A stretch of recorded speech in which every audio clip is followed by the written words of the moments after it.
Baik, kita perhatikan bahan yang akan dihotbahkan pada tanggal 15 Agustus. Sekali lagi, saya tidak bahas bahan leksionari atau materi khotbah yang sudah ada.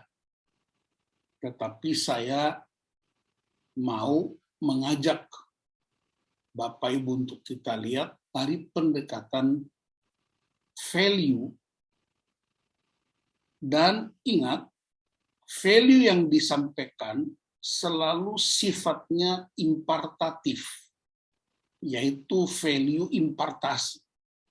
Impartasi adalah metode penanaman nilai. Impartasi itu kita menanamkan value yang kita miliki. Itu kalau saya pakai istilah orang diinfus. Seperti di rumah sakit itu orang diinfus. Mari kita lihat. Pembacaan itu diambil dari 1 Korintus 7 ayat 17 sampai 24. Dan kita lihat 3 ayat pertama.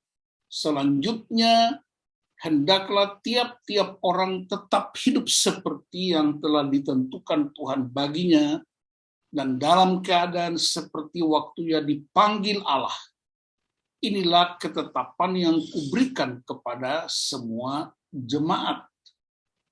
Kalau seorang dipanggil dalam keadaan bersunat, janganlah ia berusaha meniadakan tanda-tanda sunat itu. Dan kalau seorang dipanggil dalam keadaan tidak bersunat, janganlah ia mau bersunat.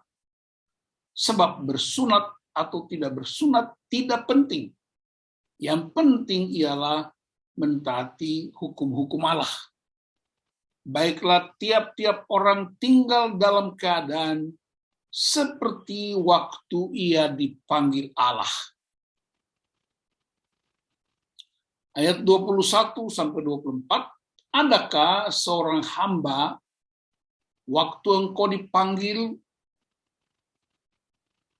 itu tidak apa-apa, tetapi jikalau engkau mendapat kesempatan untuk dibebaskan, pergunakanlah kesempatan itu. Sebab seorang hamba yang dipanggil oleh Tuhan dalam pelayanannya adalah orang bebas, milik Tuhan. Demikian pula orang bebas yang dipanggil Kristus adalah hambanya. Kamu telah dibeli dan harganya telah lunas dibayar. Karena itu janganlah kamu menjadi hamba manusia. Saudara-saudara, hendaklah tiap-tiap orang tinggal di hadapan Allah dalam keadaan seperti pada waktu ia dipanggil. Nah, ini surat kepada jemaat di Korintus. Dan kita tahu di peta Alkitab, Korintus itu dia ada di sini. Ya, dia menjadi pusat lalu lintas dunia. Ya, dan ada 3 hal yang menarik di sana. Dia pusat perdagangan terbesar di dunia kuno, sangat kaya dan padat penduduknya. Yang kedua, pusat kesenangan para pelaut, pedagang, dan pelancong. Tetapi juga tempat sirkus Piccadilly yang hampir menyerupai Olimpiade di Yunani atau Athena. Jadi kita bisa tahu keadaan kota ini begitu hiruk pikuk yang sering juga disebut City Never Sleep, kota yang tidak pernah tidur.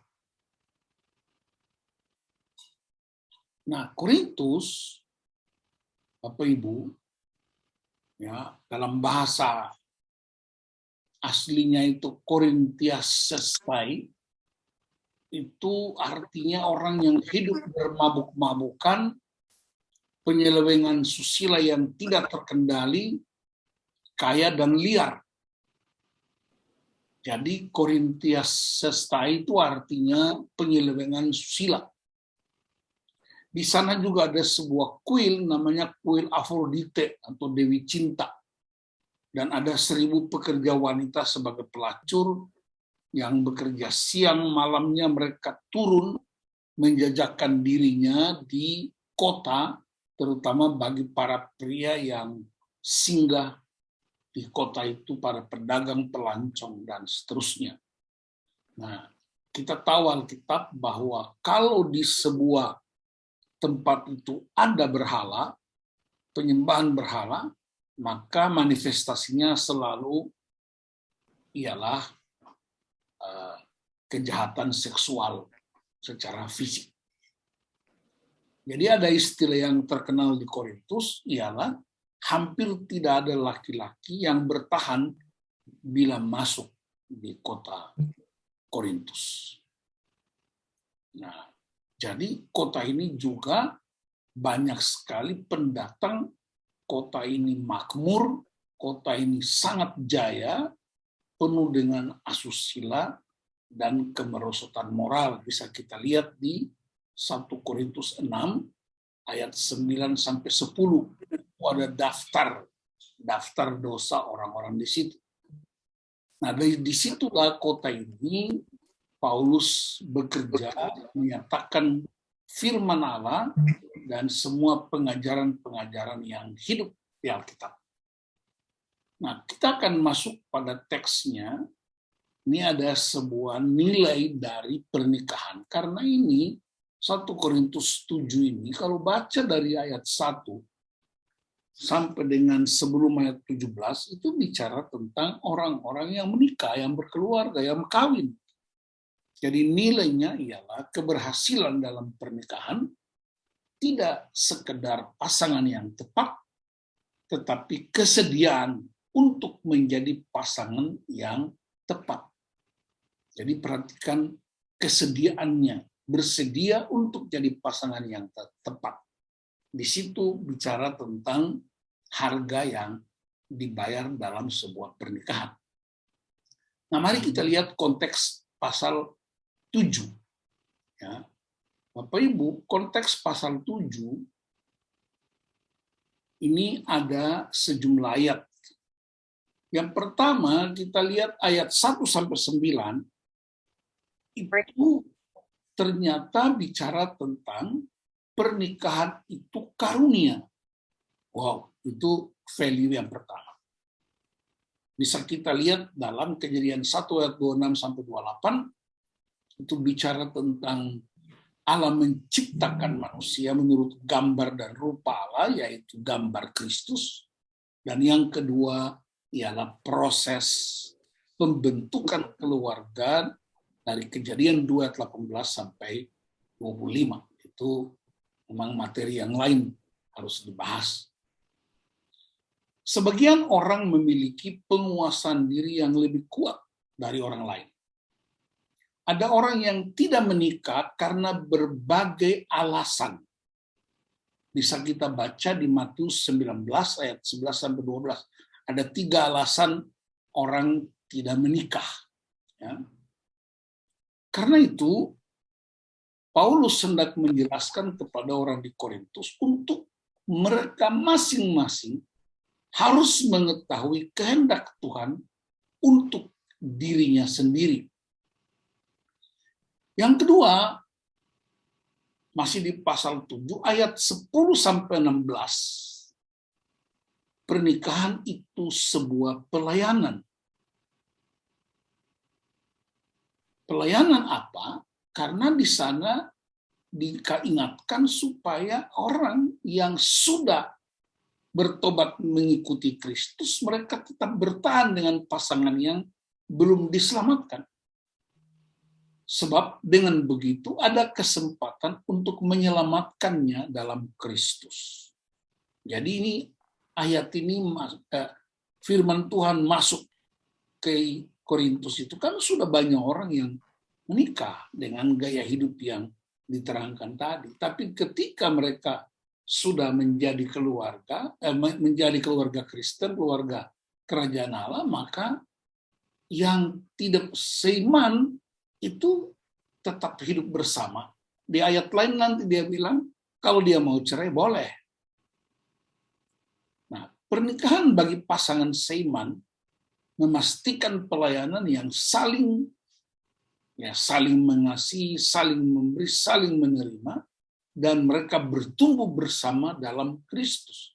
Kita bisa lihat penjelasan Rasul Paulus dalam Efesus pasal 5 ayat 22 dan yang berikutnya. Nah, ayat 17-24 yang nanti kita diskusikan, yaitu pernikahan itu panggilan. Ya, perhatikan, dia tidak bicara hak dan kewajiban, tapi dia bicara calling. Menjadi orang percaya tidak mengubah kondisi kita sebelum percaya.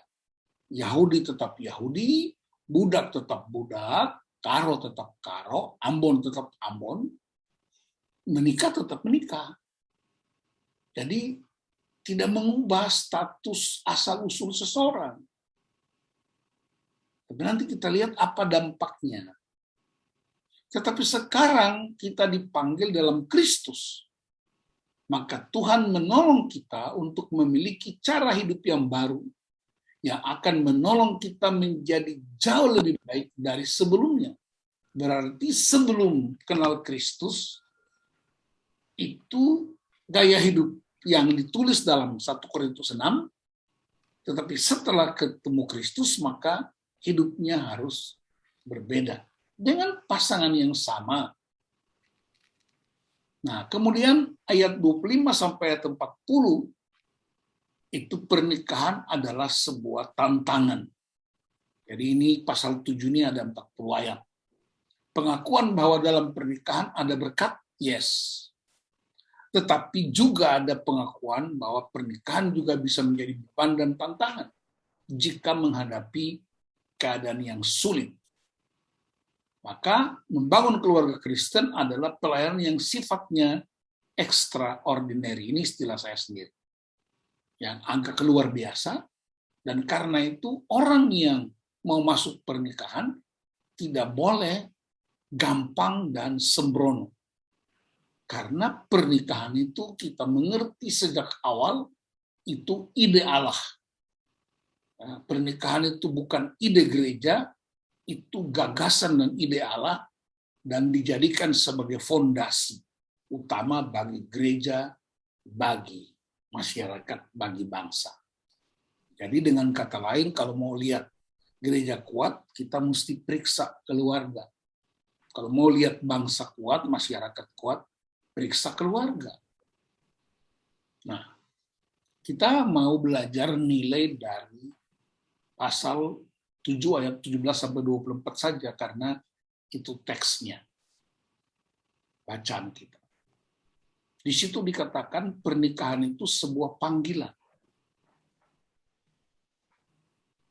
Perhatikan, ya, saya ulangi lagi, menjadi orang percaya tidak mengubah kondisi kita. Sebelum kita percaya, saya tetap orang Ambon. Setelah saya menikah, bukan lagi budaya Ambonnya, tetapi budaya firman Allah. Ketika dia menjadi budak dan menjadi percaya, dia punya gaya hidup bekerja, tetapi dia udah jadi budaknya Tuhan, bukan lagi budak manusia. Ada pertanyaan, bagaimana kalau orang yang punya kejahatan luar biasa, ya misalnya dia pelacur, apakah ketika dia menikah dia tetap pelacur? Tidak, justru Paulus mengajarkan tentang perubahan karakter, bukan perubahan asal-usulnya. Nah, perhatikan kata dipanggil atau sering kita sebut panggilan itu ada 8 kali diulangi di ayat pembacaan kita. Ya, ayat 17, ayat 18 2 kali diucapkan, ayat 20, 21 dan 22 itu 2 kali, dan ayat 24 itu 8 kali kata calling. Jadi tidak ada di situ bahas hak dan kewajiban. Tapi dia bicara tentang panggilan. Dan kita tahu dalam teologi Paulus, kan Bapak Ibu Pendeta udah tahu, ya, bahwa hak menjadi hamba itu dicabut. Menyerahkan hak sepenuhnya kepada Kristus. Bahkan di ayat lain Paulus bilang, aku berhak, tetapi hakku ialah tidak aku terima. Itu kan luar biasa, ya. Nah, yang pertama, Allah punya kehendak bebas untuk menetapkan kita.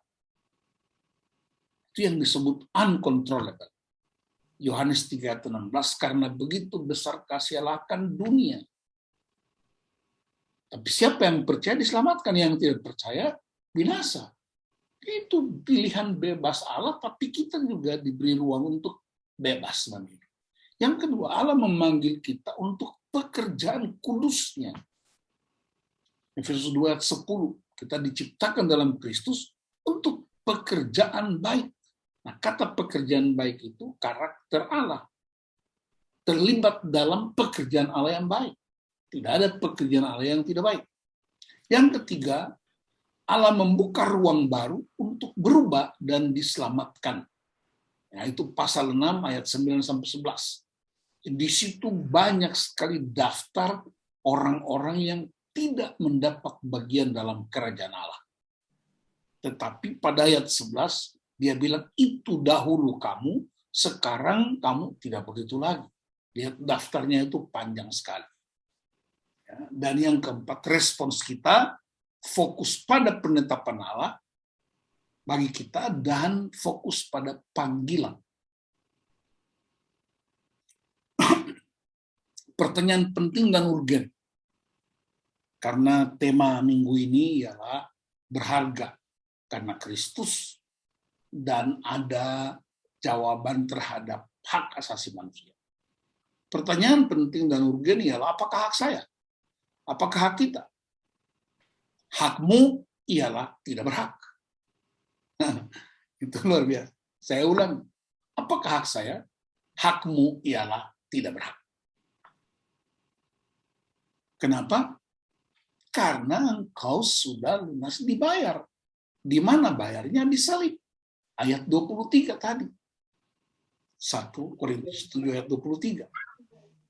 Karena itu yang harus kita lakukan terhadap panggilan kita ialah ada 3. Ada 3 yang harus kita lakukan. Dia beroker nanti, tapi yang pertama dia siang. Beroker yang ngekari-kerina. Per semester.